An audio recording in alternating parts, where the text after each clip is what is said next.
Good evening, everyone.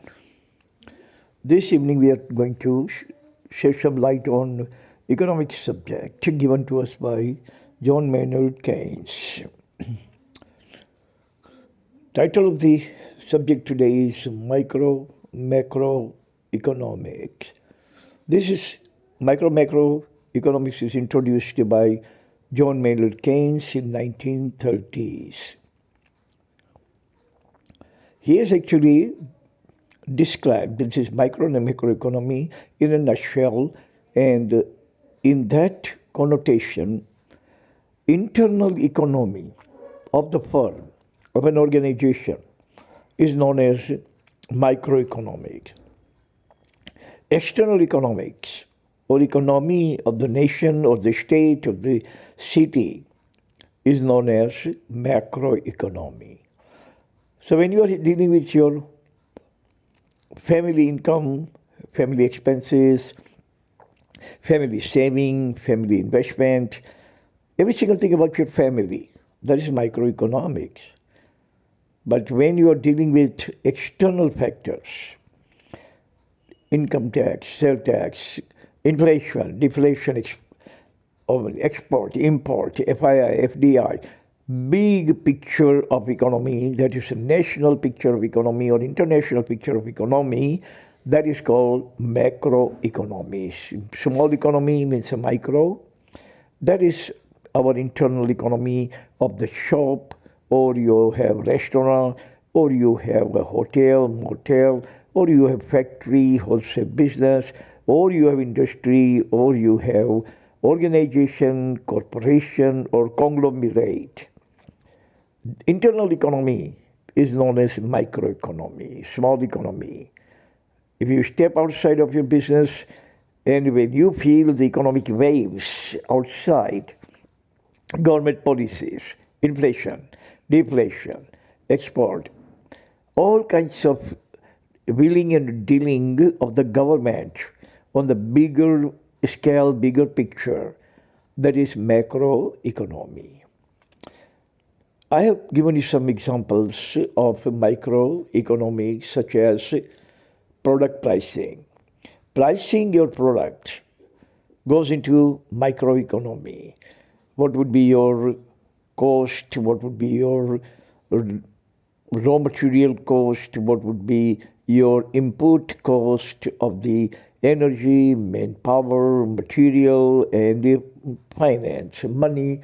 Four things go into input, and whatever the output would come, then you are going to add taxes on that, excise taxes, labor, your profit, and all other overheads you are going to add on the product and decide the price of the product, and that price of the product would be sold in the market. Your product would be sold at that price in the market. That's called product pricing. That is microeconomy. Consumers' behavior. How the consumer behaves with your product, how the consumer likes or dislikes your product or makes some comments or wants to change. All these things are in microeconomy. Consumer psycho profile. When you read consumer psycho profile and you decide what consumers like, what consumers like to pay, what consumers would spend on the product, how much product would be in demand, how much consumers are going to consume. That is also part of the microeconomy, study of a firm internal management.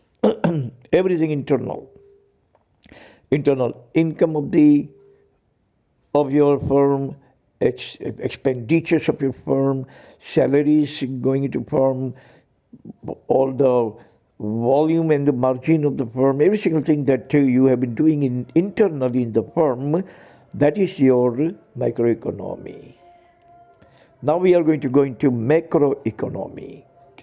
Macroeconomics means bigger picture of the economy, government's policy, government's handling, direct taxes, indirect taxes, impacts, exim, FII investment, FDI investment, all kinds of diasporic investment in our nation, import, export, every single thing that big billions of dollars, billions of rupees for the transactions are carried out are all known as macroeconomy: inflation, deflation, stagflation, recession, depression, all these things that affect the whole nation.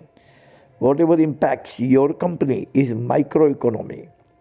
And what impacts the whole nation, every company of the nation, is called macroeconomy, in which national income and output.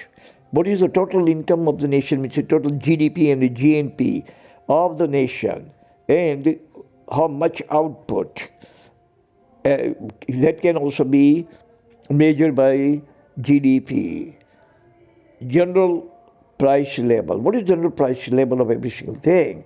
How much of a loaf of bread cost in general level of the price? How much every single thing costs? What about the price of the car with 3000 cc or 1500 cc? Forex. How much forex the government earns and the government has? What is the scenario of the forex? How fast the forex burgeons?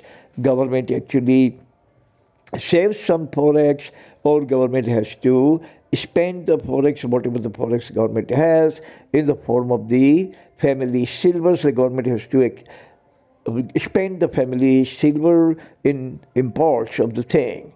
Fortunately for India, India has around $700 billion in forex, and burgeoning India is on the receiving end and not on the giving end.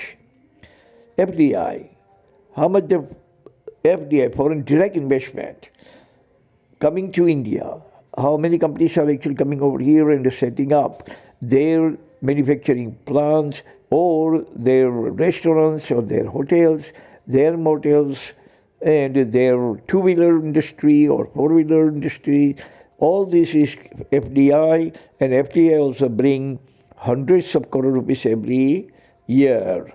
Impacts. What is our import and export figures? Unfortunately, India imports more than its exports. India has around 60% exports and 40% import. Now, if India actually mitigates the import, then India's forex will burgeon even faster and greater. FIIs, foreign institutional investors, they invest in our companies, shares, and stocks and bonds and all sorts of things. And they also invest Herculean amount of foreign exchange, and this is how our foreign exchange burgeons.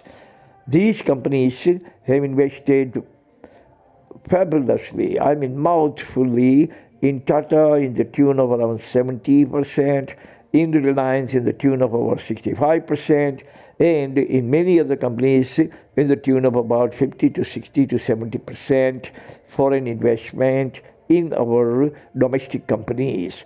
And this is how India actually manages to earn forex.